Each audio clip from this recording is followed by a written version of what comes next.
Good afternoon, everyone. Thanks very much for finding the time to join our webinar this afternoon or possibly this morning, depending on where you're dialing in from. My name is Angus Beveridge and I work at Huron Group. I'm a senior consultant in our organisational development practice. And the purpose of this afternoon's webinar is just to share some thoughts and some thinking around leadership and how that plays out, particularly in the life sciences organisations. But I strongly suspect that the themes and challenges that we raised this afternoon will feel familiar across most industries. I have two guests who are kindly agreed to participate in the webinar this afternoon. One is Ed Griffin, and Ed is currently the HR Director at South East Ambulance Trust currently and has a long history and background in HR and OD in senior leadership roles. And the second guest is the General Manager at GSK Austria. Vicky runs a large team out there and has significant leadership experience running through a number of years. What I'd like to do is to just start by sharing one or two slides. This is taken from the 2016 review by Deloitte looking into does leadership actually matter? So this was a survey across life sciences organizations globally. So you can see that at the bottom end of the scale, we've got kind of 80% response rate from France and the UK, indicating that we think leadership does matter pretty much, right up to 94% at us, with Australia at the top end there. So even in the UK, where we may be slightly more cynical about the importance of leadership, that's still 4 out of 5 people surveyed said, yes, this does matter, it's very important. If we look into that a little bit further, so that the average across all of those areas was 89%, indicating that leadership was important.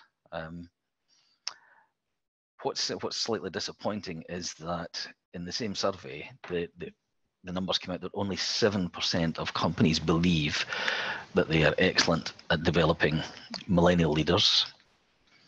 Only 13% of companies report that they're excellent at building global leaders.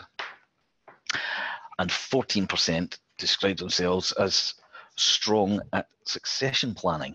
So we have almost 90% of organizations say leadership does matter, and yet we're almost in single digits in terms of do we actually address this well currently. We commissioned a survey recently, so we being Huron Group commissioned a survey across a large chunk of leaders from right across the life sciences industry, and we asked the leaders to identify what they perceive to be their 3 greatest challenges that they're facing currently. And the top 3 were 75% identified organizational agility and the ability to develop radically new organizational models as almost the top priority. 58% identified the need to develop innovative pricing and payment structures. I'm presuming this is in response to the changing external environment and the changing demands of multiple different stakeholders. And 38% identified the ability to respond to the impact of digitization, which I'm fairly sure is likely to disrupt a number of industries, not just the life sciences industry. So we then asked people, how well prepared do you feel your organization is to address these challenges? And we had less than 30% felt that their organizations were fairly or very prepared. And almost 20% indicated that they didn't feel the organization was prepared at all to address some of these challenges. Finally, we asked, how well prepared do you feel personally? And this was slightly more encouraging. So 50% said fairly prepared, but only 13% very prepared. So we're still looking at less than half the people that we surveyed felt that they were in a position to be able to respond to these significant challenges that they're facing at the moment. what I'd like to do is just pause there for a second and invite Vicky and Ed. So if I come to Ed first, just on the back of what I've outlined there, does that resonate with your current organisational experience? It's really interesting. I wonder, with the personal response first, whether or not the individuals are being over-optimistic in how prepared they personally feel. Given that actually the nature of some of these challenges, it's really hard to know the real nature that they take and how our organisation need to prepare to, respond to them. Yeah. I think in my own organisation, I think as a blue light service, actually people are fundamentally geared up with a blue light mentality, which is the ability to respond in the moment to dramatic and challenging things. And actually, I think that's very healthy for the organisation. I'm not sure that we consciously develop that, but it is a real organisational strength at all levels of the organisation. Okay.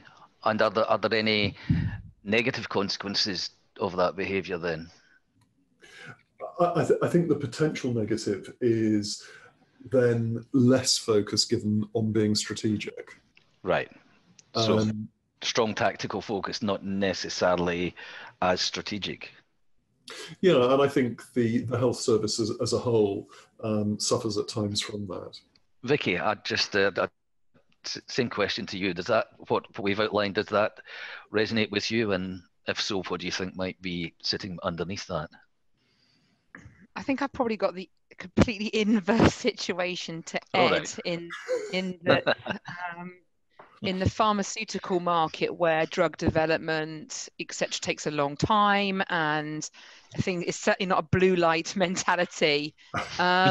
We've been used to actually relative stability and a way of working which has been fairly consistent over time, but really in recent years that's been radically changed, and we need to increase our pace, increase our flexibility, our external understanding and focus. And I think I've almost got the inverse situation, where how do you get a tanker to move much more nimbly like a speedboat? And that's what the current context is demanding.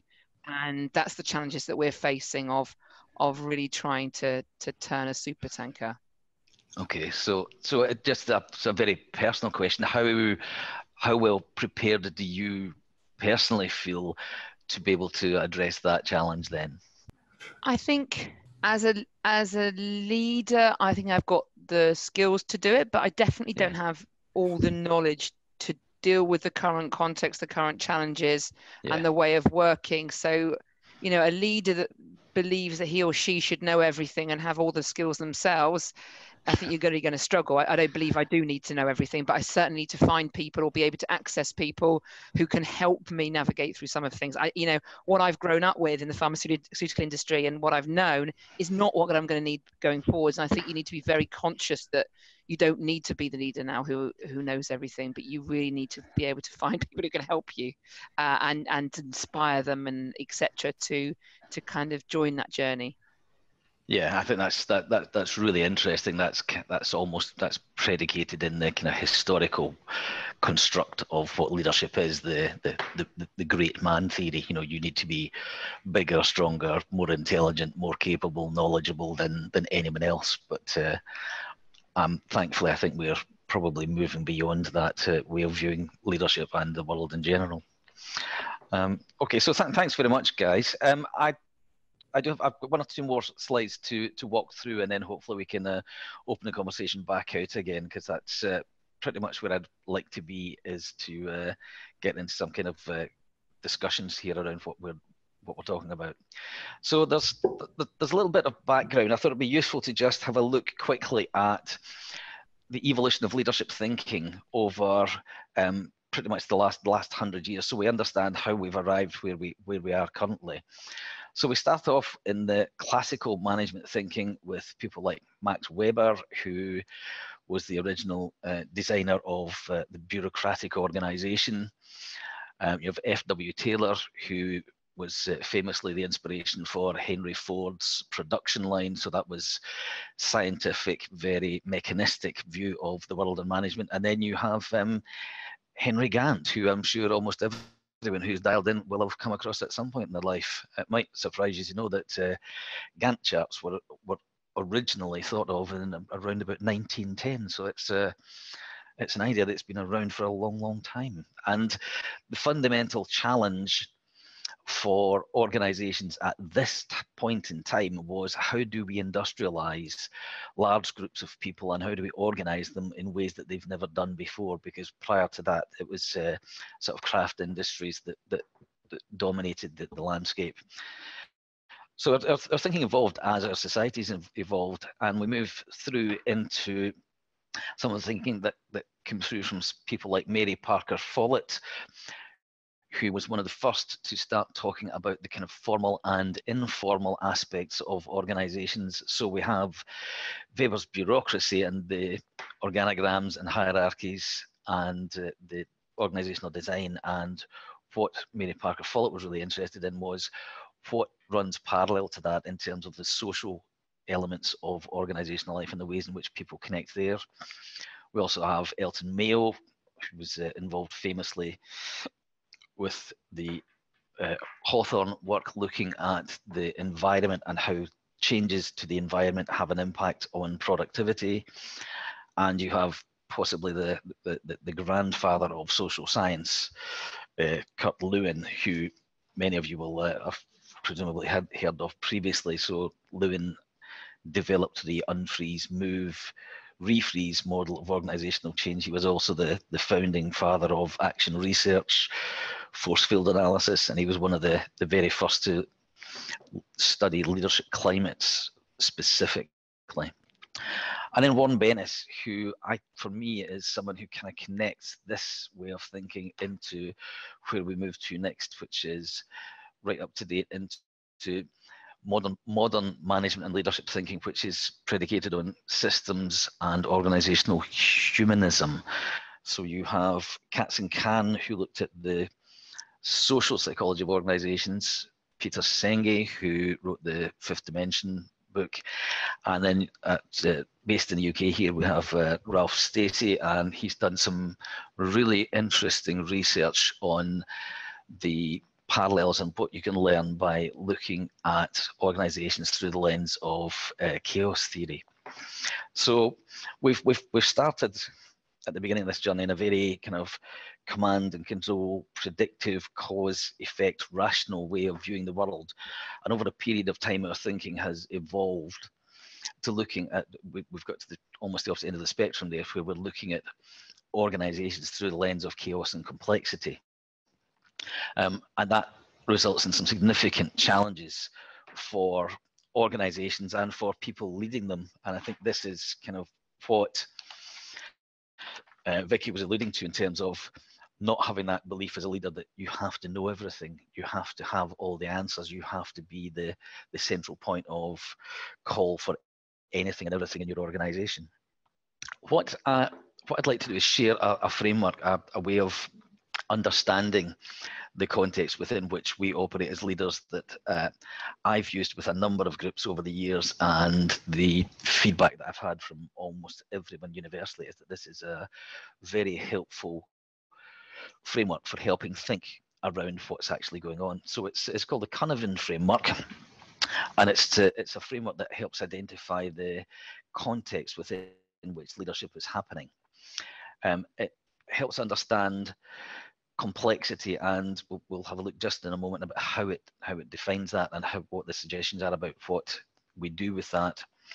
And just as by way of a little bit of background, the word Carnival is Welsh, and it's the Welsh word for habitat. It doesn't translate directly back into English, but it's around all of those different aspects and elements that have formed who we are as individuals, many of which we will never fully understand. And the framework was developed by a gentleman called Dave Snowden back in the late 80s, early 90s.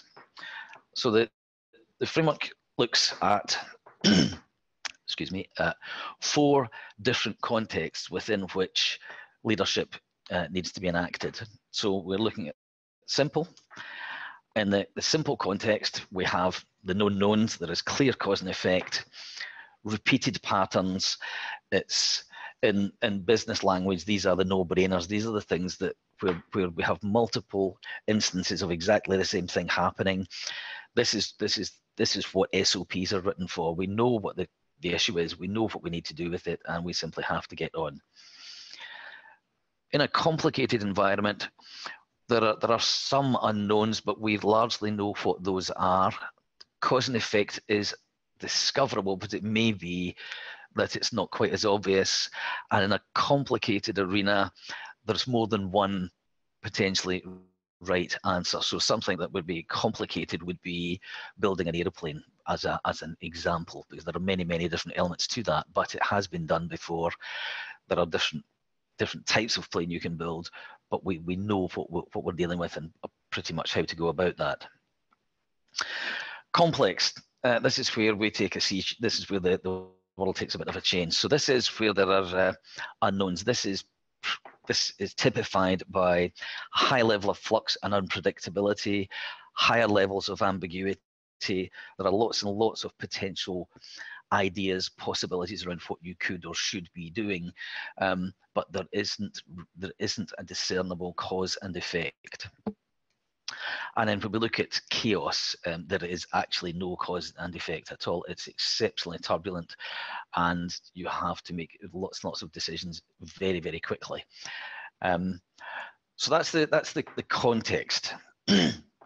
What Dave Snowden went on to talk about was what the leadership response that he had identified as being most effective was in each of these 4 different contexts, and I'll just share that with you now. So in a simple context, the approach is sense, categorize, respond. So sense is gather the data, categorize is compare it against a known list of what are the responses and do it. So this is about understanding where the blueprint rests for this particular challenge. We already know what it is, we know precisely what should be done, and we go ahead and do it. As I said, the area of SOPs. In a complicated environment, we have to sense, which is gather the data. We then have to analyze the data to make sense, to make better sense of it, and to form some options around what we may do going forward. We then evaluate what those options are, and we choose which the one that we believe is the best approach at that point in time, and we press on and we deliver that. In complex environment, what we need to do is quite different. So probe is about take action, and this is about quick experimentation. For those of you who may have come across this previously, you know, quick cycle innovation. So we try something out quickly, we sense and have a look at what happened, was it what we expected to, and then we try again. So the suggestion here is that we actually act first and then pay attention to what's happening and gather the data. And if we look at the chaotic arena, again, it's act. The difference in action here is if it's genuinely chaotic and it's chaos that we're experiencing, the action that's required here will be much more precipitative. So this is the patient is lying on the table bleeding out. The first thing we have to do is prevent them from dying. Once we've done that, we move from the chaotic environment into a complex environment. So they're not immediately at risk of dying, but there are still a number of things that we have to address, and we need to figure out what those may be. So that's the framework. What I'd like to do again is just pause and open this up. So there's a function hopefully on the bottom of the webinar which will allow you to ask questions. But whilst we're waiting on one or two of those coming in, what I'd like to do is just throw this back to Ed and Vicky. So if I go to Vicky first, I know you're familiar with this framework because we've spoken about it previously. I'd just like to get your perspective on what use you've made of this framework, what impact it's had for you as a leader. Yeah, so I was introduced to this framework by Angus and Sophie, I think sort of maybe 3-4 months ago, and it's really helped me, particularly around the areas of the difference between complicated and complex. So I think, well, firstly, it's helped me personally because challenges where I was just thinking, why can't I crack this? Why don't I get it? Why can't I see just a way forward? And it may be, for example, dealing with government or payers within the government, and it was just, I just felt a bit lost in actually the way that I couldn't see a clear strategy, a clear vision. And when this model was introduced to me, it kind of just started clicking some of these issues that I had, because actually it was just unknown. There was huge amount of flux, unpredictability, new governments, new people in the government, new payers. We didn't really know what their views were, how they were going to approach things. And actually what we needed to do, rather than, having a brainstorming meeting and leaving with a plan on a big piece of paper, we needed to start small interactions, small discussions, probing ideas, coming back together much more frequently, trying the next thing. And really this model between complicated and complex made me gave myself a bit more confidence that it was okay, that I just didn't see the line through the trees, but also completely, I think, changed the way that we approach some of these very tricky issues. I think secondly, I would say that I think many managers, and certainly I think I have a manager who really likes to put problems into the complicated box. So let's get the information, let's analyze and let's respond, and we must be able to know the answer to this. We must be able to know which way to go. And what's really helped me is using this model to say, you know what, I can't do that right now because we're going to make a mistake. We need to do much more of this probing, sensing, etc., to be able to know the direction that we're going in. Therefore, I can give you a number of options, a number of different pathways, but I can't tell you which one is right yet. And you need to give me a bit more time to kind of work that out, because it's extremely complex. So I've used this model as well as in terms of stakeholder management, as well as with my direct team. So I mean, I love it. And so it's simple, but it really helps explain how we feel, I think, facing different business problems or change or whatever. That's really interesting, because I think one of the things that you said there is about giving yourself permission to stop beating yourself up for not being able to figure this out. And there's lots and lots of research. There's another guy who famously wrote a book called Thinking Fast and Slow, Daniel Kahneman, and his research area is all around unconscious biases and the ways in which our unconscious mind processes information. And unfortunately, one of the things that it does frequently is it deliberately hijacks us, and we see things as complicated when they're actually complex, because we're very, very uncomfortable with that complexity and level of ambiguity. So we redefine it as complicated, and then, as you say, we can't address it that way, because that approach will not actually work for a complex challenge. So that's really interesting. So I just picking up on what you said there around managing stakeholders, because you said previously that as an organisation, pharma companies have tended to operate in a fairly moderate pace, shall we say, and that's changing significantly. How has your approach been experienced internally? Because I'm guessing this take action, this probing without having all the data, that's not historically the way that other people would have operated. No, I think that's right, and I think we expect to know everything, and we've done. I've been working in this company for 20 years.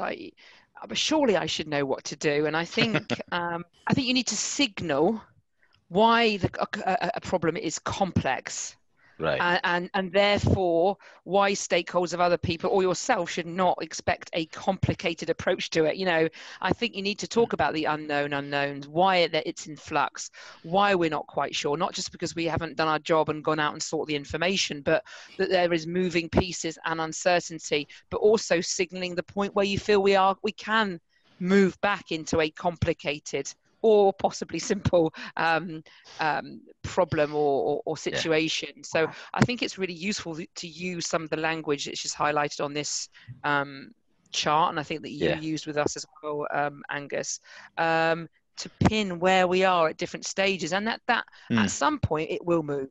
Yeah. Yeah, I think that's important. The other element that we haven't really spoken to here is actually some of the challenges that you're facing will have multiple elements on the go at the same time. So there will be some aspects of it that actually are simple, some elements that will be complicated, and some of it complex. And you need to be able to identify which parts of the problem that you're trying to deal with actually conform to which of these frames and address it in that particular way. Okay, that's interesting. So Ed, if I can open the question up to you in terms of thinking about your current and previous experience as a leader, how does this framework sit in relation to your personal experience as a leader? Thanks, Angus. There are several things that really strike me about this model, and also picking up on some of the things that Vicky observed. So I think one is about recognizing how, for some of us, the complex and the chaotic may actually be really appealing. So actually, you know, it's almost the sort of feel the fear and do it anyway. And actually, if we're working with managers for whom there is a belief that they need to know the answer, they need to feel competent, actually the anxiety levels can be incredibly high. But actually, as the senior level, if we're buzzing with that, we need to be really careful that we're not further destabilizing people. And I think also that Vicky used the word we several times. So actually, I think one of the great things about this is that you can use it individually. And the greatest power, I think, is when you use it with your leadership team. Because it does allow people, I think, to admit to uncertainty. But actually to see that there is a way of navigating that uncertainty. I mean, I think that the chaotic is particularly challenging for some people because of the time pressure that often goes with that as well. So the risk is we don't allow ourselves the time that is absolutely necessary, I think, to sense in that context. The other thing that for me, I think in my career has been a kind of feature of this is also about recognizing at times the challenge of working with a team across multiple time zones, multiple cultures. I had the interesting experience of leading a team of about 350 people based in 40 countries with more than 40 nationalities. And the challenge of managing and leading sort of asynchronously, because people were, you know, as far apart as Hong Kong and Colombia, but actually recognizing that there were culturally at times different levels of comfort with different aspects of the levels of complication, complexity, and chaos particularly. And the willingness to engage with that. So there's a lot here about what you model as the senior leader, because actually, particularly I think in the complex and chaotic, a lot of attention may be paid to your behaviour and your attitude that will then shape how other people feel able to behave. Excellent. That's really interesting. I think one of the points you made there is that there's studies. Hofstede did famously has done lots and lots of work around culture and geographically based culture, so the kind of different cultural markers that typify different geographical locations, and there are some quite distinct differences with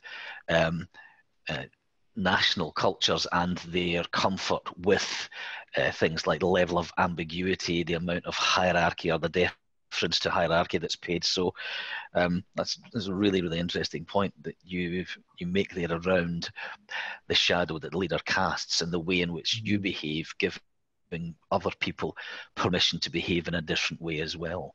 I think that as leaders, it's something that we need to be very, very conscious of and understand what impact we're having, as opposed to what impact we would like to have, or we feel we might be having. It's really, really important to pay attention and see what responses we're generating. We have had a couple of questions posted in. So if I start. If I maybe start with you, Ed, since you're on the line at the moment. Some questions come in which is asking, what has helped you develop as a leader to deal with faster pace of change and greater ambiguity? Okay, someone's been paying attention. Okay, so I think first I have to own up to a personal preference. So I do enjoy complexity, I enjoy ambiguity, and I enjoy pace. So for me, there were aspects of that that felt relatively easy. But as I progressed as a leader, it was recognizing that not everybody felt the same. Yeah. So I think the work that one can do with your team, and actually the self-awareness and the sharing of personal preference and confidence levels around different aspects of one's role, is really important. Yeah. I think the things that have really helped me understand my influencing skills, particularly, and from the perspective of, actually the most influential skill is to be able to listen really well and really pay attention to the other party, because actually you can better understand where you might need to move, where you might need to do things differently. Again, that's really honest and insightful. I think that understanding your own personal preference and level of comfort with these things is really, really important, because that is ultimately going to influence the way in which you are perceived by your teams. So just as it transpires, I similarly am quite comfortable with and enjoy the complexity and pace and energy, and I have in the past found that tripped me up a little bit. So understanding where that's appropriate and how to address that personally, and how to address that with the teams that I've led previously has been I'll use the phrase journey. It's overused, but it's been a sometimes painful learning journey for me as well. So thanks very much. Well, Vicky, what about you? You've shared that your view that this framework's been really helpful. What other things have helped you then develop as a leader in moving into what's quite a different environment from what you describe?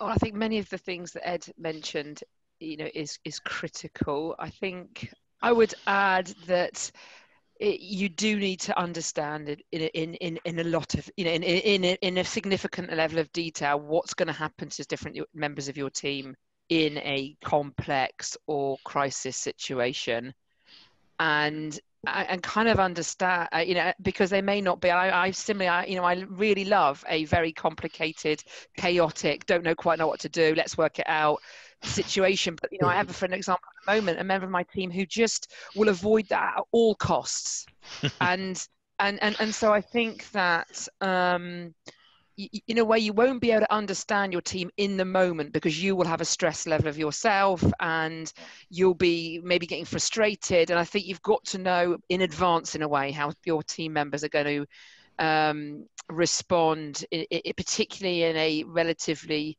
intense short-term, let's say, crisis or chaos. I think also that understanding of yourself, what's your backup behavior, what's your tendency within the complex situation. So I would say I love it, but I also want to move out of it as fast as I can. So I will seize on insights, seize on ideas that feel a bit right, and try and therefore move into complicated or simple. And I think that I know myself as a leader that I need to be very wary of moving too fast, and ensuring that I'm using different voices around me to say, Vicky, have you thought about this? Have you thought about that? Let's spend a bit more time here. And as a leader, I've got to encourage people to challenge me on that and to take the time to listen to that. I mean, it all comes down to listening and understanding the people around you, I think, in these changing circumstances. So yeah, that's what I would add to Ed's, I think, very good points. Yeah, I would I would concur entirely. I think that listening is absolutely critical. There's an old proverb which is it's the privilege of knowledge to speak and the providence of wisdom to listen. So I think it's something that we've probably known for quite a long time, but not necessarily desperately good at. So we have another question here, which is, and if I start with you, Vicky, then, what do you think organisations need to do in order to develop broader leadership capability to address these challenges? So we've talked about personally, what do we do? What at an organisational level, what do you think we could do better? I know, I'd be interested to hear from Ed in his business, but I really think that the less an organisation can think of development in silos, and the more that that organisations can think of development in terms of acquiring leadership skills, I think the better. So somebody being able to move from marketing into sales, but into regulatory or finance, and because the leadership challenges are different, and I think still we put too much focus on functional development rather than leadership development. And so I think that early development programs for high potentials, where they skip around different functions, leadership challenges, is extremely important, because then you get to also experience different leaders. I think more focus on leadership development rather than functional capabilities. Yeah. Okay. Ed, what's your view on that? I think picking up on a couple of Vicky's themes, I think that piece around the broader exposure and experience is so important. When I was consulting, I did some research into how HR directors became most successful and how they built their sort of organizational savvy. What was really interesting was, and perhaps not surprising, the most formative experiences for them in doing that were outside of HR. And I think that that sits exactly, I think, with what Vicky was saying. I think the idea of things like sort of organizational raids, where you take leaders into very different sectors, different organizations, sometimes stakeholder organizations, because I think it helps you to put yourself in other people's shoes. I think to see things from different perspectives. And I think there's something about how that can build some comfort with the levels of ambiguity that I think is really important.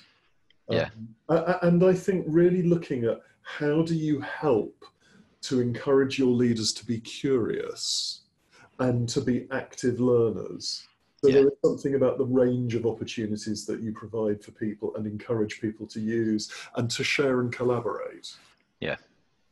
Okay. So I would also add, Angus, that I think, there is a real benefit in short-term placements in completely different environments. So I think that in GSK we have a program, I think it's just a 6-month program, where people go and work in the strategy office of the CEO. I mean, if you're somebody who has come through the ranks in Austria, it's going to give you a completely different perspective. And it doesn't mean that you don't have to shift your family and your whole life to London, but it gives you that insight. We also have a leadership opportunity where we can go and work in NGOs and lead projects all across the world. And again, it's just your leadership is going to be totally challenged and spun on its head. And I just really love that idea of short bursts. I think rather than great leaders are those who've spent just a lot of time in one department, in one area. I think we need to think about great leaders are those who've been exposed to lots of different leadership challenges. So I really like that projects, placements, opportunity as well. Yeah, I think I think that's a really interesting point. I think the availability of multiple different perspectives, and not just from a theoretical perspective. I think that's where business schools, and I've had a long association with many different business schools, have maybe let us down in the past, because there is a view that if you intellectually understand something, then that's okay. My personal view is immersion in that environment is vastly more beneficial than simply reading the latest theory or the latest model, or even frameworks such as the Carnival Framework are really, really helpful. They're helpful when you enact them and when you actually use them in the daily practice of your leadership. I think that's where these things really come into their own, and it opens up opportunities to see things differently, to experience things differently, and to make sense of things differently. So that's really interesting. So we don't have any more questions having come in. So what I'll do then is say thank you very, very much to Vicky Williams and to Ed Griffin for giving their time today and their fabulously interesting contributions. The final point I would say is, if having dialed in and listened to this, that you're interested in having a conversation about leadership, then I would be delighted to have a conversation with anyone who has any kind of issues, challenges, or simply would like to share some of their experience with me. And my contact details are here at the very end of this presentation. So thank you both, and thank you to everyone else who's taken the time to dial in. Goodbye. Thanks, Angus. Bye-bye.